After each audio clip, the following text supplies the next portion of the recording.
Okay, hello. Today we're going to talk about types of reactions, and but before we do that, we are going to just review some balancing that we did previously. Okay, so let's look at a few examples of balancing. So here we have uh, mercury oxide, and it's going to break down into mercury and oxygen.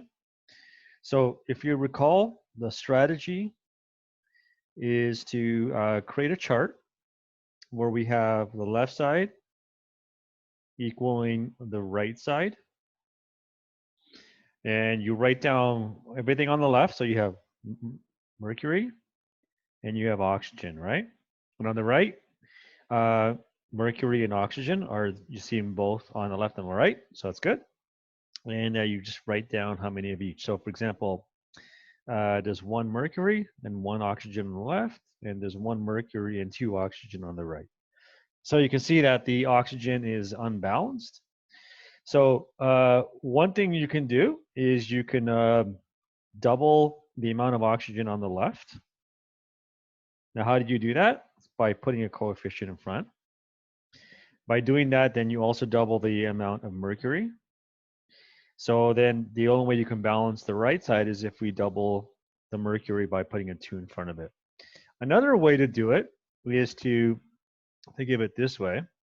If you do left side, right side again, for mercury, initially it was 1 and oxygen was 1.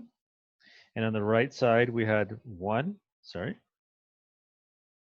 On the right side, we had 1, 1, and the oxygen was on the right side too. So another option that you might be able to do is actually to figure out, instead of multiplying mercury oxygen on the left by 2, we can multiply the right side by a half or by 0.5. If you do that, then this becomes 1. It's balanced. So how do we do that? We put a half here. Now, so if we did that, then the reaction will look something, the balanced reaction will look something like that. Now, you can't have half a molecule. So what you do in that case is you just double everything. So if I multiply that by 2, that becomes a 1. This becomes a 2. And this becomes a 2. So it's just a different way of approaching the same, at the end of the day, you get the same answer. It's a different approach. Look at the second one. Second one is nitrogen and oxygen becoming dinitrogen monoxide. So on the left side, we have nitrogen, we have oxygen, we have 2 nitrogen, and we have 2 oxygen. On the right side, we have 2 nitrogen, and we have 1 oxygen. So what we can do is we can multiply the oxygen by 2 on the right side by putting a 2 in front of it. Now, if you do that though, that means the amount of nitrogen went up also by 2, making it 4. So the only way then we can balance it on the left is if we multiply the left by 2 by putting a 2 in front of it. But again, we can do it the other way. We could say, instead of doing it like that, we can say initially there was 2 nitrogen and 2 oxygen, 2 nitrogen on the right and 1 oxygen on the right. We could have simply multiplied the left side oxygen by half. Same idea. So multiply this by half, right? And if we do that, then we say same thing. We can't have half a molecule. So what do we do in that case? You just double everything. So that becomes 1. This becomes 2. That becomes 2. And you see you get this the exact same answer. Okay, so let's look at these 2 examples. So here we have C10H16 and chlorine become carbon and HCl. So if we take the same approach, left side and right side. Okay, we have carbon, we have hydrogen, and we have chlorine. Okay, so on the left we have 10 carbon, on the right 1. On the left, 16 hydrogen and 2 chlorine. And on the right, we have 1 hydrogen and 1 chlorine. Okay, so first thing we can do is we can put a 10 here. That would mean that the right side carbon now is 10. Okay. Then we could multiply the right side hydrogen by 16 because we have only 1 on the right side. So if I put a 16 here, then that would be balanced. But then if we do that, that means we have on the right also 16 chlorine. So then we need to multiply this side by 8 to get the exact same amount on the left. Now that's balanced. Okay. One more example for review. We'll look at this last one. Okay. Now this is an example where you can keep the sulfate and the hydroxide without breaking them up because there's sulfate on both sides and there's hydroxide on both sides. So there's no need to break this down. So what we can say is we have iron, we have sulfate, we have potassium, and we have hydroxide. Okay, so on the left we have 2 iron, we have 3 sulfate, we have 1 potassium, and we have 1 hydroxide. On the right, we have 1 iron, we have 1 sulfate, we have 2 potassium, and we have 3 hydroxide. Okay, so maybe we could start by, maybe multiplying the hydroxide by 3, for instance. We could start with that. We could start, because you can see nothing is balanced here. So we could even start maybe, actually, let's start with the sulfate.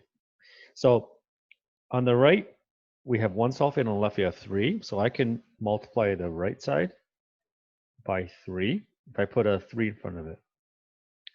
Now, if I do that, that then changes the amount of potassium on the right to 6, right? 3 times 2. It's giving me 6. So that's going to give me 6 on the right side. So on the left, I can multiply the number of potassium by 6, because if I put a 6 here, then the potassium balances out. But by putting a 6 there, that changes the amount of hydroxide on the left to 6. Okay. So I can see my iron and my hydroxide are still not balanced. There's 2 on the left, 1 on the right, 6 on the left, 3 on the right. So I could multiply the right side by 2, and that would give me the same number of iron. And then also, because it's iron hydroxide, that means this also multiplies the amount of hydroxide by 2, which then balances out the hydroxide. So everything is balanced. Okay, so that's a review of balancing. Now what we'll do is we'll look at types of reactions, but we're also going to involve balancing in this anyways, okay? So these are the types of reactions that you're going to commonly see in chemistry. The first one is something called the synthesis reaction, where the general format is something like A plus B. So A plus B gives me something called AB. So for example, maybe hydrogen and oxygen becoming water. Generally the product, what we're making, the molecule is generally bigger than the reactants.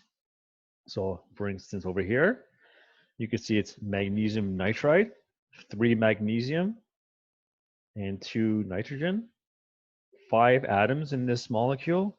And you can see that the reactants, so the reactants are the things on the left side of the arrow, are smaller than the actual products, but not always, generally. Like probably 99% of the time you will see this pattern. So here is an example of a synthesis, or 2 examples of synthesis reactions. Potassium and bromine become potassium bromide, okay? So again, if we balance this out, left side, right side, we have K and we have Br, okay? Now, on the left, you can see 1K, 2Br. On the right, we have 1K and 1Br. So again, I have two choices. I could take my bromine and multiply that by a half. And if I do that, that makes it balanced. But then again, I know I cannot have half a molecule, so I can multiply everything by 2, and that would give me 2 potassium, 1 bromine, and 2 potassium bromide. Okay, here's another example of synthesis. Phosphorus and oxygen becoming diphosphorus pentoxide.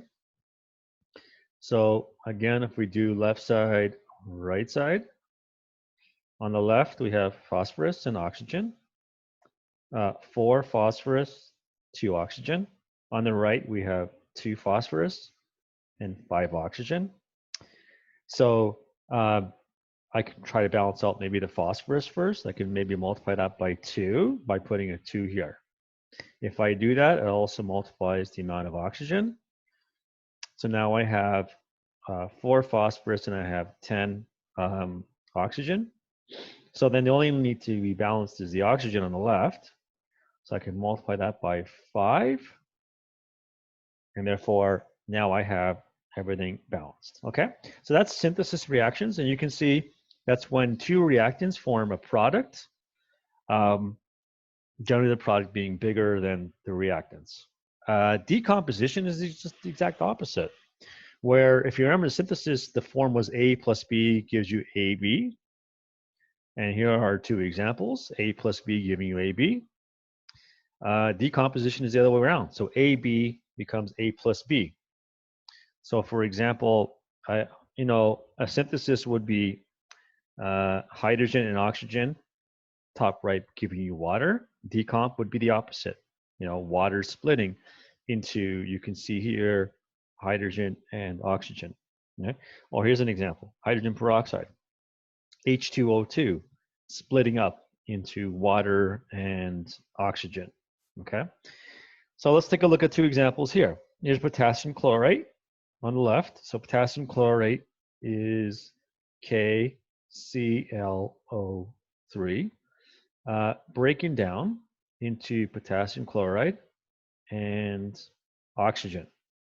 Okay, and the other one is ammonium nitrate, which is NH4NO3, becoming dinitrogen, N2 monoxide, and water. Okay, so if we do left side, right side, on the left we have potassium, chlorine, and oxygen. We have 1 potassium, we have 1 chlorine, we have 3 oxygen. On the right we have 1 potassium, 1 chlorine, and 2 oxygen. Okay, so in a scenario like this, the only way I'm going to get the oxygens to balance out is if I multiply by the opposite numbers. In other words, if I multiply the oxygen on the left by 2 and the oxygen on the right by 3, it's the only way they're going to balance out. Because I know 3 times 2 and 2 times 3 would give me both 6, right? Now, if I do that, that gives me then 2 potassium on the left and 2 chlorine on the left. So then what I could do is I could put a 2 here, because then that would balance out the amount of potassium and chlorine. Okay. In the next example, we have the ammonium nitrate breaking down into dinitrogen monoxide and water. So we have nitrogen, we have hydrogen, and we have oxygen. Now, on the left, we have nitrogen. We have 1 here, and we have 1 here. So we have 2. We have 4 hydrogen, and we have 3 oxygen. On the right, we have 2 nitrogen, we have 2 hydrogen, and we have 1, we have 2 oxygen, 1 and 1, 2. Okay. Now, I could try to first balance out the hydrogen, because I can see that there's 4 on the left and 2 on the right. So I'll multiply that by 2 by putting a 2 in front of it. Now, if I do that, that changes the amount of oxygen. It changes it to 3 because now it's 2 times 1. So now we have 1 oxygen from here. And now we have another 2. That gives me 3 oxygen. Okay, so then everything else is balanced. That's right. Yep, perfect. Good. Okay, so that's decomposition. That's the second type of reaction. The third type of reaction is something called a single displacement, which generally takes the form of A plus BC would give rise to B plus AC, where basically the A and B are going to switch. Okay, and you can see that here. So magnesium and aluminum switch. Okay, zinc and hydrogen switch. In this example, iron and copper switch. They switch places. And you'll notice the pattern. It's the things that want to be positive switch with each other. So magnesium wants to be positive, aluminum wants to be positive. Zinc wants to be positive. In this case, hydrogen wants to be positive. So they switch. Okay. So here are 2 examples of single displacement. So what you're going to see is that the aluminum and the iron have switched places.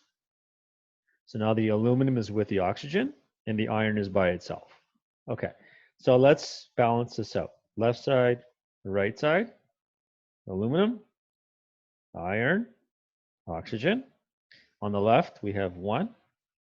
On the right, we have 2. On the left, we have 1 oxygen and 1 iron. On the right, we have 3 oxygen and 1 iron. Okay, so we can try to balance out the oxygen first. We can say that if I multiply this by 3, by putting a 3 in front of it, then that would balance out the oxygen. But then by doing that, that changes the iron on the left, because now we have 3 iron on the left. Well, that's an easy fix, because on the right, I can just simply multiply the right side by 3, because the iron's by itself. So then all that's left to balance is the aluminum.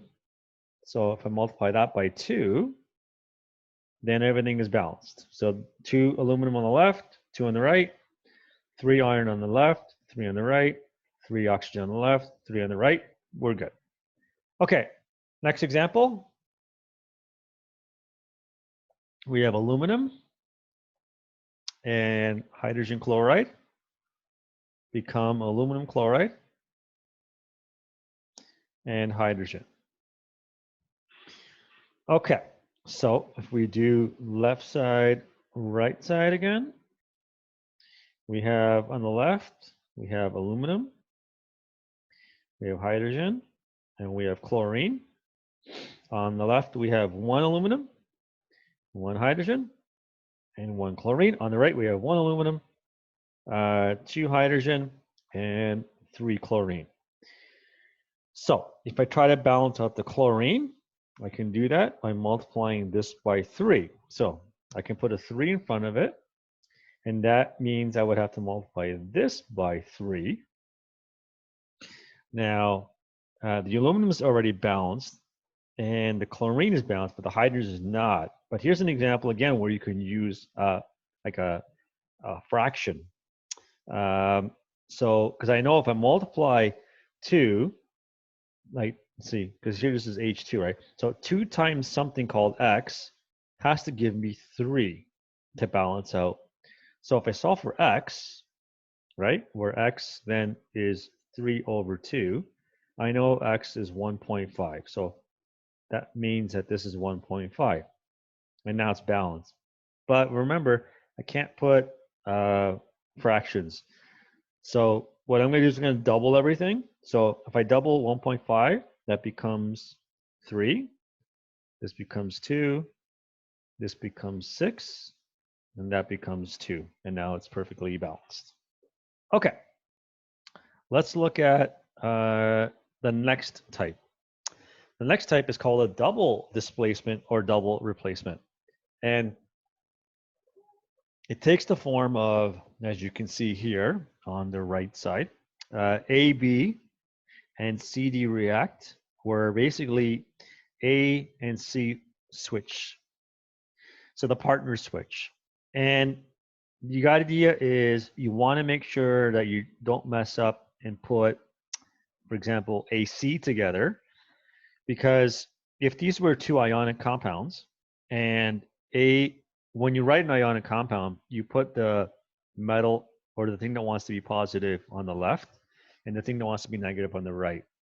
So you wouldn't want to put A and C together because A and C both want to be positive, and there's no way they're gonna come together.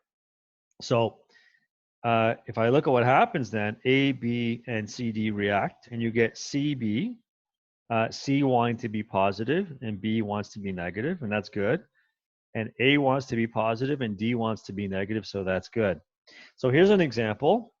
So for instance, I have sodium sulfide and HCl. So the sodium and the HCl are just going to switch. So that will give you sodium chloride and hydrogen sulfide. Here's another example right here. So you can see that these two are just simply going to switch. So if you just swap them, then you can see that the potassium now goes with the nitrate and the silver goes with the bromine, right? Here's one more example. You can see that these two have switched. So now the barium goes with the sulfate and the magnesium goes with the chloride. Okay, so here's an example, or two examples. Aluminum hydroxide and hydrosulfuric acid react to form aluminum sulfate in water. So you can clearly see in this case that the aluminum and the hydrogen have swapped, because now the aluminum is with the sulfate and the hydrogen and the hydroxide have actually formed the water. I know that's a little bit hard to see. So, okay, so let's balance it out. So we have, let me see if I have enough space here. I'll write it down here. So left side, right side. So we have aluminum on the left. And now I noticed the hydroxide does not exist on the right. So I'm going to separate that into hydrogen and oxygen. But the sulfate is intact. So I'm going to keep the sulfate as an individual unit. Okay. So we have on the left, we have 1 aluminum. On the right, we have 2. On the left, we have, you can see here, there's a subscript 3. So we would have 3 oxygen on the left. And then we would have 3 hydrogen from here, but there's another 2 over here. So 3 plus 2. Okay. And there's 1 sulfate on the left. On the right, we have 3 sulfates, because there's a little subscript there. We have 2 hydrogen, and we have 1 oxygen. Okay. So let's try to maybe balance out the sulfate first. So I'm going to put a 3. I'm going to multiply this by 3. So I'm going to put a 3 here. Okay. But by putting a 3 there, that then changes the amount of hydrogen, because it was 3 from here and 2 from here, but now it's not 2. Now this is 6, right? Because now you have 3 times 2 hydrogen, so that's going to be 6. So it's now 3 plus 6. Okay. So the next step then may be to look at the aluminum. So if I put a 2 here, because I need to balance out this. So if I put a 2, 1 times 2, then the aluminum is okay. Now, once again, that changes then the amount of oxygen and hydrogen. So now if I put a 2 there, the amount of oxygen from this compound is actually, well, there's 1 times 3 times 2. So there's 6 oxygen. So that changes that number to 6. Okay. And the hydrogen, well, there was 1 hydrogen in the bracket. 1 times 3 times 2 is 6. Plus the 6 hydrogen from over here. So now the hydrogen is actually 12, right? 6 plus 6. So what I could do then is if I know that the hydrogen is 12 and the oxygen is 6 on the left, I can multiply this number of hydrogen on the right by 6, because 2 times 6 is 12, by putting a 6 here. And then that also takes care of the amount of oxygen on the right, which means now everything is perfectly balanced out. Okay, so let's look at one more example of double displacement. So iron 3 chloride. Iron 3 chloride is FeCl3 plus ammonium hydroxide, NH4OH, becomes iron 3 hydroxide and ammonium chloride. Okay, there's my reaction. Now I need to give myself a bit of space, so I'm going to eliminate all this. I'll just keep the chart.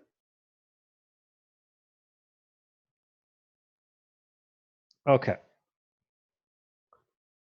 So what do we have in this chart? We have iron, we have chlorine, we have ammonium on both sides. So I can keep that as an individual unit. And we also have hydroxide on both sides, so I can keep that as an individual unit. Okay, so if I look at the amount of iron, it's 1 on the left, 1 on the right. The amount of chlorine is 3 on the left and 1 on the right. The amount of ammonium is 1 on the left and 1 on the right. And the amount of hydroxide is 1 on the left and 3 on the right. So I could multiply the number of chlorine on the right by 3. So if I put a 3 here, that would change the amount of chlorine, but then it also changes the amount of ammonium, right? So the iron is balanced and the chlorine is balanced, but now we need to balance these two. So what I can do then is I can multiply this by 3 and this by 3, because if I look over here, ammonium hydroxide is 1 compound. So if I put a 3 here, that means now I have 3 ammonia on the left and 3 on the right. And it also means I have 3 hydroxide on the left and 3 on the right. So now everything is perfectly balanced. Good. Okay, let's look at a few other examples of reactions. So far, we've looked at synthesis, decomposition, single displacement, and double displacement. This next one is called a combustion reaction. This is when you have some sort of a fuel, and usually the fuel is going to have carbon and hydrogen, or carbon, hydrogen, and oxygen in it, okay? So like, for example, here's glucose, that's a fuel. Here's methane, CH4. There's naphthalene, you see C10H4, ethane, you can see C2H6. So what happens in a combustion reaction is your fuel reacts with oxygen, and it gives you water and carbon dioxide. So you can see that here, okay? You can see that in these examples right over here. So, so let's take a look at 2. So here is fuel reacting with oxygen to give you CO2 and water, okay? So let's take a look at this.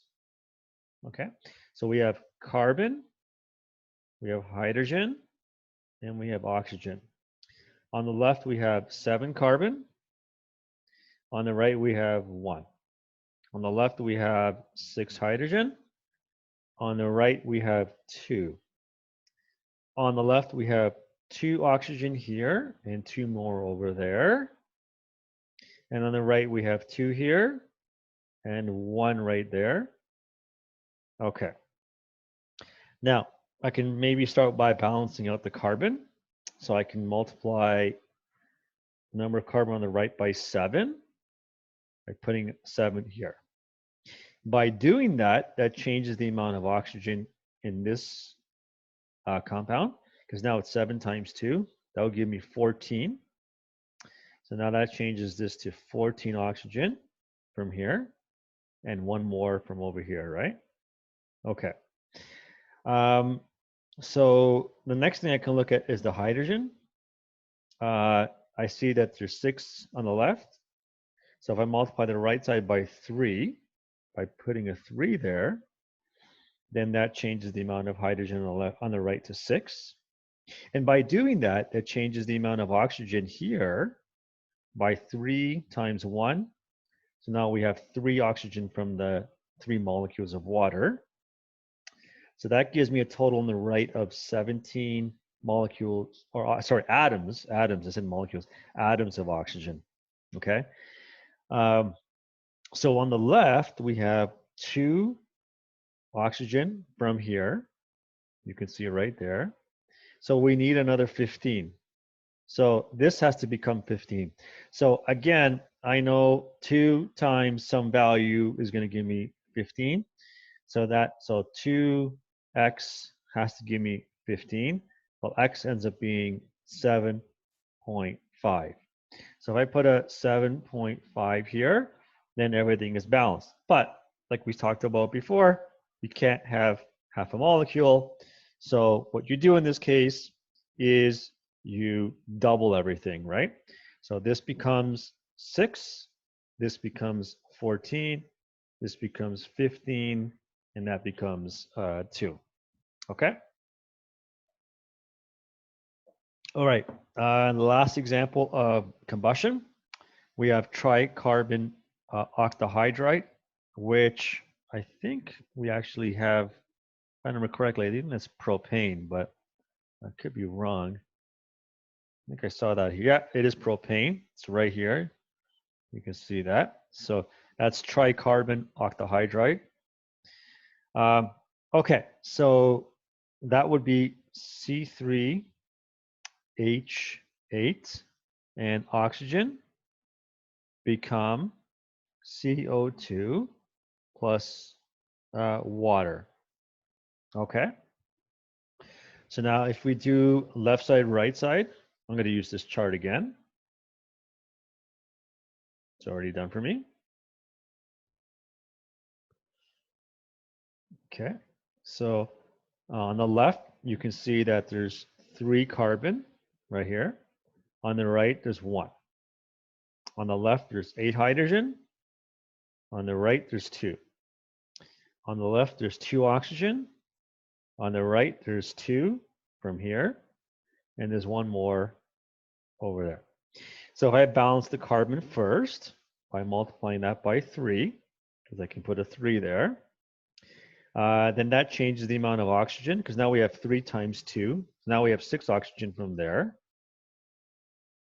Okay. I can then balance the amount of hydrogen, because I have 8 on the left, and I can multiply the right side by 4, and that would give me 8. I can put a 4 here. But then that changes the amount of oxygen here. 4 times 1 is 4. So now that becomes 6 plus 4. So now on the right side, we have 10 oxygen. So now I need to make the left side equal 10. So I can take 2, I can multiply that by 5 by putting a 5 there. And now the amount of oxygen is equal on both sides. Just a quick word. What you saw, what these are called complete combustion. There is something called incomplete combustion. And that's actually what happens when you have not enough oxygen. So in this case, in incomplete combustion, you can see here, you get other byproducts. You don't just get water, and you don't just get carbon dioxide. Sometimes you get other stuff. Sometimes you get like, for example, you can see here, carbon dioxide, you can get water, but then you also get things like carbon monoxide, and you can get carbon. And if you compare that to the complete combustion, which always gives you just CO2 and water, you can see it's a bit more complicated, right? Here's another example, complete combustion of methane. And this is the incomplete combustion of methane. where you don't even get carbon dioxide, you get carbon monoxide, you get water, and you get carbon.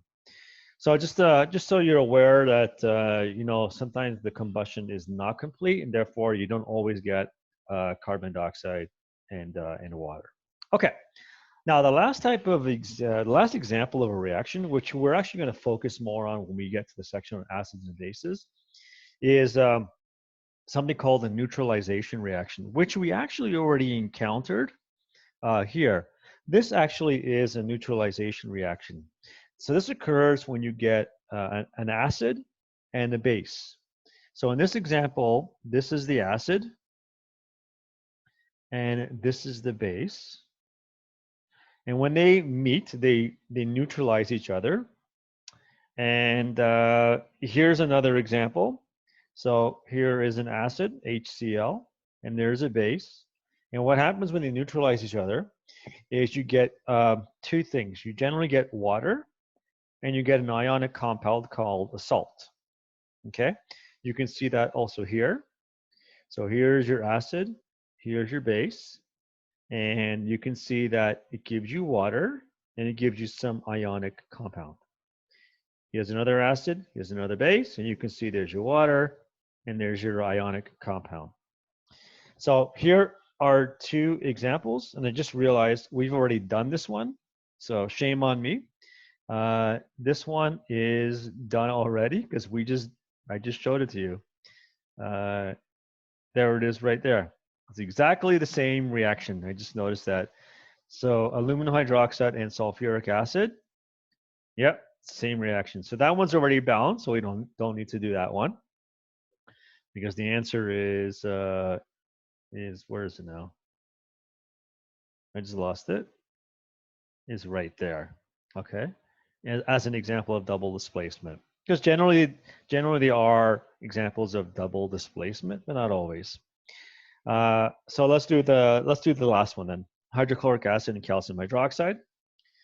So hydrochloric acid is HCl, and calcium hydroxide is CaOH, and that's going to give you water and calcium chloride. You can see why it's often considered just a simple double displacement, because it seems like the hydrogen and the calcium just swap places, right?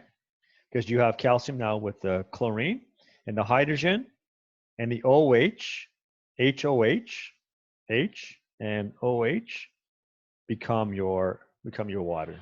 Okay, so let's balance this last one out. So again, let's do left side, right side. Okay, so on the left we have hydrogen, we have chlorine, we have calcium, and we have oxygen. Okay, on the left we have one hydrogen, on the right we have two. On the left we have one chlorine, on the right we have two. On the left we have one calcium, on the right we have one. And on the left we have one oxygen, and on the right we have one oxygen. Okay, so if we balance the chlorine first, we can multiply that by 2 by putting a 2 there. That also then means the amount of hydrogen on the left changes. And actually that's it, because everything else is balanced. So there's your complete balanced reaction for hydrochloric acid and calcium hydroxide becoming water and calcium chloride. Okay, that is it. Thank you.